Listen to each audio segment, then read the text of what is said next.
OTS est là pour tous vos besoins en matériel électronique et électroménager.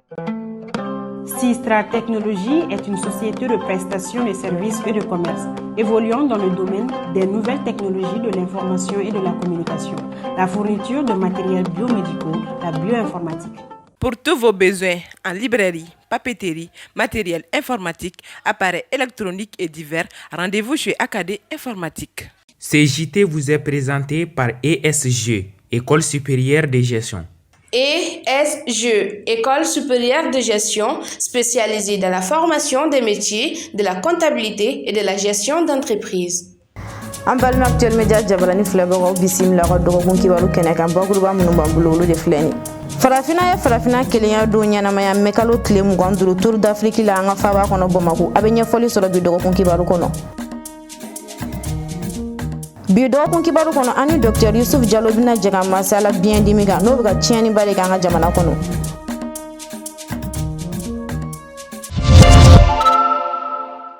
Aw bisimila ko kula ka dɔgɔkun kibaru kɛnɛ kan i n'a fɔ an y'a fɔ aw ye bakurubaw la cogo min na Mali ani farafina jamana tɔw ye farafina kelenya don ɲɛnamaya mɛ kalo tile 25 an ka faaba kɔnɔ yan Bamako Tour d'Afrique la o ɲɛnamayali tako 59 okumu kɔnɔna na an ka premier ministre Dr Choguel Kogala Maïga ka fara maaba caman kan olu kun b'o kɛnɛ kan Aminata Igre Kulubali ale kun bɛ actuel media tɔgɔ la.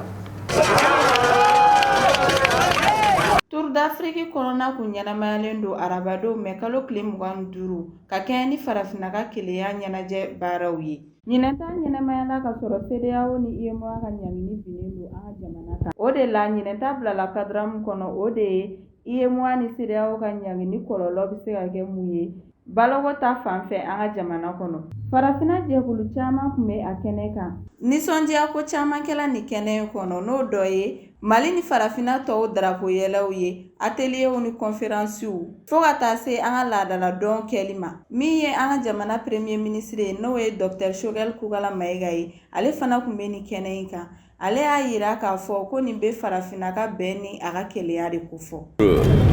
Les dirigeants actuels du Mali, les actes an mun ye Mali jamana ɲɛmaaw ye sisan an bɛ waleya minnu kɛ don o don ani an bɛ kumakan minnu fɔ don o don o bɛɛ kun tɛ dɔwɛrɛ ye ka Mali lasegin malidenw ma a ka kelenya a ka yɛrɛma hɔrɔnya a n'a ka danbe nin waleya ninnu kɛtɔ la an dalen b'a la k'a fɔ an bɛ ka siniɲɛsigi de sabati a ka ja farafina fɛnɛ ta de tous les Africains dans une certaine mesure. Min ye Fédération des associations sénégalaises au Mali ɲɛmaa ye n'o ye Dawuda Jɔ ye ale y'a yira n'a k'a fɔ ko nin don kɛrɛnkɛrɛnnen ye farafiden bɛɛ ka don ye min na an bɛ se k'an disi gosi n'an ka farafindenya ye.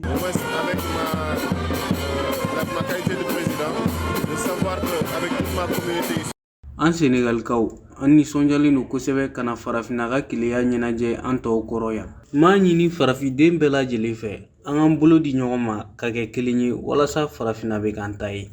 Donc nous Sénégalais, nous Maliens, essayons de chercher à être toujours meilleurs que nos anciens pour que l'Afrique soit toujours victorieuse. Nin don ye don kɛrɛnkɛrɛnnen ye min na farafindenw bɛɛ bɛ ɲɔgɔn sɔrɔ nisɔndiya kɔnɔna na farafina ka kelenya tɔgɔ la. I n'a fɔ Tour d'Afrique yɛrɛ jɔcogo b'a ɲɛfɔ an ɲɛna cogoya min na. Mali a édifié un monument à Mali ye monument kɛrɛnkɛrɛnla bɛɛ farafina bɛɛ tɔgɔ la ne nisɔndiyalenba de don kana fara an farafinɲɔgɔn kan ka nin don in la ɲɛnamaya.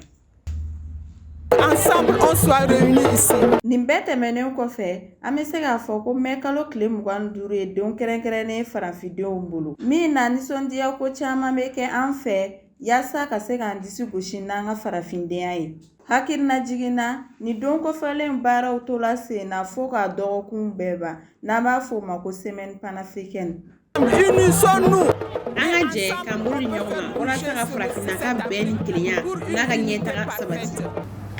Zaban ye kungo kɔnɔ yiri ye mun bɔlen don ni waati in na kosɛbɛ wa nafaba de bɛ zaban na dala dumuniko ta fanfɛla la ka taa se an ka laadala furakɛliw ma walasa ka faamuyaliba sɔrɔ zaban kan an ka jɛ an ka ɲɛmada nana Kadija Kone ka ja talenw fɛ minnu bɛ las'an ma Kankuba Keyita fɛ. Zaban yiri de min tɛ ye tuma bɛɛ wa a bɛ falen farafina kungo kɔnɔnaw la san o san an b'a ye ka caya mɛ kalo fo ka taa se août kalo ma an bɛ wagati min na a bɔlen bɛ kosɛbɛ barisa an ka sugu kɔnɔnaw falen b'a la. Zaban ye yiriden min kumulen don wa a ka timi fɛnɛ. A gansan bɛ se ka dun. Dɔw fɛnɛ bɛ sukaro, kɔkɔ, bugurijɛ walima foronto k'a la walasa k'a timiya. Zaban bɔyɔrɔ ka ca. Hali ni wagati ka gɛlɛn an ka jamana ma, o n'a ta bɛɛ feerekɛla dɔw b'a la ka nafa sɔrɔ zaban ko in na. An marché bɛ cogo min na, Ala barika la zaban marché ka ɲi parce que an mɔgɔ caman b'a la sugu kura la yan. An bɛ se ka jigin an fɛ yan sotarama ɲɛ 2, 4, 5 an b'a feere. Ala barika la a bɛ san. Zaban bɔrɛ dɔw bɛ yen an bɛ se k'u san 1,000, 800, dɔw bɛ san 1,200. A piru bɛ ɲɔgɔn ye quoi, dɔw bɛ san 1,600. Min prix ye min ye, bɔrɛw tɛ kelen ye quoi. Zaban ma ka di kosɛbɛ nka o n'a ta bɛɛ n'a ka duncogo. Zaban nafa tɛ fɔ ka ban. U bɛna zaban san a bɛ kɛ zaban bɔnbɔnni ye, a bɛ kɛ zaban ji ye, u b'a ci ka naji ni sukaro ni kɔgɔ k'a la k'a dun. Ani mɔni, a bɛ kɛ mɔni na, a bɛ kɛ fɛn caman caman na quoi. Zaban sɔngɔ ka nɔgɔn, an bɛ don min na i ko bi, nka o n'a ta bɛɛ, Ma Kulibali n'ale ye zaban feerela ye, b'a da don a ka gɛlɛyaw la. Sa sanni ba tɛ yen nɔ sinon ni sanni bɛ san tɛ nin bɛɛ sɔrɔ yan yɛrɛ. An bɛ na ni anguro de ye, mɔgɔ sugu wɛrɛ mɔgɔ bɛna ta t'an bolo mais an yɛrɛ bɛ dɔ to an kɔrɔ k'o détail. Awɔ ni wagatinin na degun dɔɔni b'an kan puisque ni sanni ma kɛ a bɛ tiɲɛ, a tiɲɛ ka di. N'a tiɲɛna dɔrɔn an b'a fili. N'a dama ka ɲi nɔ bɔnbɔnni dilannaw b'o san ou bien zabanji dilannaw mais n'a tiɲɛna dɔrɔn an b'a fili. Zaban tɛ se ka semaine muɲu ka sɔrɔ a ma tiɲɛ. Zaban ye yiriden min kanulen don musow ani denmisɛnninw fɛ ka caya nka a ka di cɛlaka dɔw ye. O de y'a to a feereli ka ca wa a bɛ d'u maaw fɛ kosɛbɛ. Nin yiriden bɛ bayɛlɛma ka kɛ jus walima sirop ye. Nin bɛɛ kɔfɛ a dili, a fara, a n'a bulu bɛ se ka kɛ fura ye ka banaw kɛnɛya. Biyɛndimi ye bana ye mun bɛ kɔlɔlɔba de lase adamaden ka kɛnɛya ma haja fo ka taa se dankarili ma i ni na. Walasa ka faamuyali sɔrɔ biyɛndimi kan an ka jɛ an ka ɲɛmada Dr Isufu Jali ka walawalaliw fɛ Abdulaye Mayiga ka kuma bara la. Hépatite B ale ye bana ye an bɛ se k'a fɔ a bɛ banakisɛw bɛ biɲɛ kɛlɛ se biɲɛ ma ka kɛlɛ a banakisɛ siya ka ca siya 5 ɲɔgɔnna don à peu près. O de B b'u la, A b'u la, B b'u la, C b'u la, D b'u la fo E b'u la. Donc hépatite B b'ulu fɛ mais an ka jamana kɔnɔ mun ka ca o ye hépatite B ye n'o bɔra hépatite C bɛ na. Donc banakisɛ de don a bɛ biɲɛ kɛlɛ a bɛ se n'a ye biɲɛ minɛ a y'a kɛlɛ bɛ a bɛ na ni farigan ye a bɛ na ni ka mɔgɔ fari faga i kan a bɛ se ka se fo ka ɲɛ kɛ nɛrɛmuguma ye o de y'a to u b'a fɔ ko sayi jɛ sayi nɛrɛmuguma. Donc o de don mun bɛ na n'a ye o ye ka banakisɛ ka se mɔgɔ ma ka don i joli la banakisɛ bɛ sɔrɔ cogo di banakisɛ bɛ se ka sɔrɔ ba ni den cɛ banakisɛ bɛ se ka sɔrɔ fana hali tɔw an b'a fɔ min ma ko da mun bɛɛ bɛ bɔ da ka don da kɔnɔ ka bɔ da fɛ ani minnu bɛ ji sira fɛ période fécale ji mun bɛɛ bɛ se ka na ni ji jɛlen tɛ n'a a ma eau n'est pas potable a bɛ se ka na n'a banaw ye bana minnu bɛ yɛlɛma cɛ ni muso cɛ a wolo la fana an tɛ se ka fɔ ale bɛ kɛnɛya ka ban parce que mun don i t'a dɔn tuma min na a bɛ se ka segin ka na ni complication ye o de la to a bɛ fɔ an kɔni bɛ se ka mun fɔ mɔgɔ ye mun tilennen don mun jɛlen don a bɛ se ka kɛ i t'a sɔrɔ pewu o ye vaccination ye ni vaccinera contre la i t'a sɔrɔ tant que joli ma sɛgɛsɛgɛ k'a fɔ B don ou bien C don joli sɛgɛsɛgɛ de bɛ se k'o si ma an ka jate la à peu près on a 1,503,000 personnes an ka jate la ni OMS bana in bɛ yen a bɛ mɔgɔw taɲa kojugu an ka jamana kɔnɔ an ni dɔgɔtɔrɔ dɔw baara kɛ ɲɔgɔn fɛ ale b'a fɔ a ma ko tueur silencieux a bɛ fagali kɛ mɔgɔ tɛ bɔ a kalama dalilikan ye mun ye bana bɛ mɔgɔ minnu na u k'a ɲini k'a dɔn parce que o kɔrɔ ye joli sɛgɛsɛgɛ kɛra i bɛ se ka fura sɔrɔ pour l'hépatite B avec an ka baara la avec la PPM la pharmacie populaire du Mali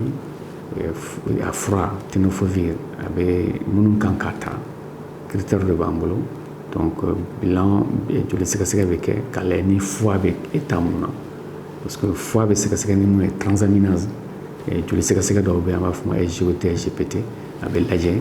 n'o foie bɛ cogo min na k'a lajɛ fana ni a b'i la est-ce qu'il y a des antécédents ka du kɔnɔ minnu ye cancer kɛ o fana bɛ lajɛ a jateminɛ fana est-ce que den b'a la ni den faralen don a kan o man ɲi donc fɛɛrɛ bɛɛ bɛ tigɛ i ka furakɛli kɛ i ka o furakɛli in kɛ a bɛ bɛn wa kelen ma kalo kɔnɔ donc an kɛlen bɛ ka se k'o de sɔrɔ k'o kɛ mais an ma se ka joli sɛgɛsɛgɛ in nɔgɔya parce que an ma se k'o subventionner an bɛ k'o sira de ɲini an ma se ka kɛ fu ye an ka subventionner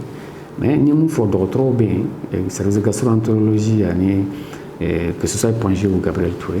donc u bɛ ka baara k'a la dans ce sens mais ladilikan minnu fɛ n'u y'a fɔra k'a b'i la o kɔrɔ ye tɛmɛn'o sira de fɛ a tɛ mɔgɔ minnu na n ye mun fɔ kolomayɔrɔ ye kunnafoni ye ka dɔn kunnafoni min bɛ kunnafoni kɔnɔna ye mun y'an bolo n'i ye kunnafoni jɛnsɛn mɔgɔw kan ka dɔn k'a fɔ k'an k'o joli sɛgɛsɛgɛ surtout muso kɔnɔma n'i ye joli sɛgɛsɛgɛra ala k'an kisi n'a kɛra i garisɛgɛ ye i den vaccin ka d'a ma à la naissance ale den kelen kɔni tɛna bana in kɛ bilen. Ni ne b'an sɛnsɛn k'a lase Mali kunnafoni ani diɲɛ fan wɛrɛ kunnafoni fɛ minnu bɛ las'an ma teliya la Abdoulaye Maïga fɛ.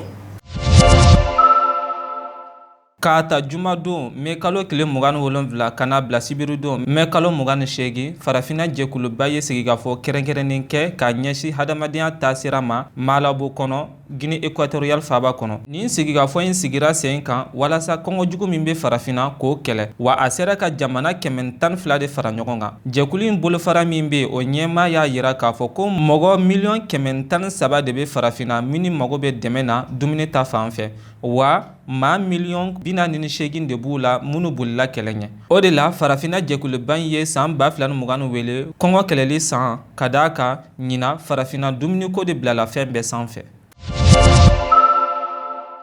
Éthiopienw fɛ u ka jɛkulu min sigilen bɛ hadamadenya hakɛ tanganiw ma o ɲɛmaa y'a laɲini kunnafoni sɛbɛn dɔ kɔnɔ kiiri tigilamɔgɔw fɛ u ka kunnafoni dila 12 min minɛna dɔgɔkun tɛmɛnenw kɔnɔ wulikajɔba dɔ sen fɛ u ka jamana kɔnɔna na walasa ka dankari banbanciwale la o wulikajɔ sen fɛ maa 400 de minɛna jalaki binna kunnafonidila dɔw kan k'a fɔ k'u bɛ ka hawuja ka fitina lawuli dɔw ta kun ma dɔn jɛkulu min sigilen don kunnafonidilaw lakanani kama o fana y'a laɲini k'u ka bila joona ani k'a fɔ ɲɛmaaw ɲɛna u ka bingani dabila kunnafonidilaw kan.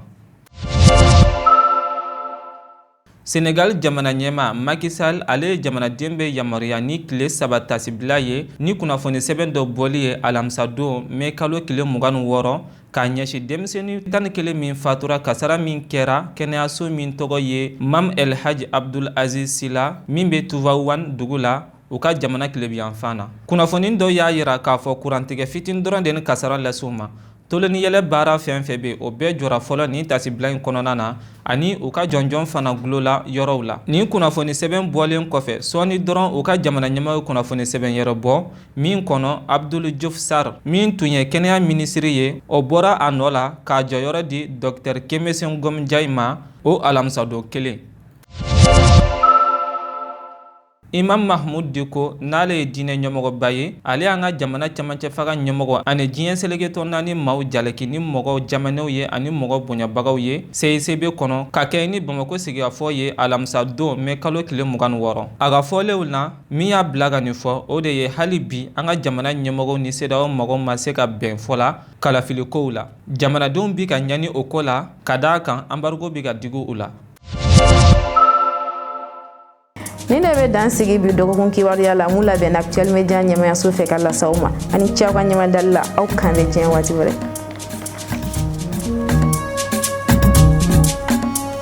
CJT vous a été présenté par ESG, École supérieure de gestion. ESG, École supérieure de gestion, spécialisée dans la formation des métiers de la comptabilité et de la gestion d'entreprise.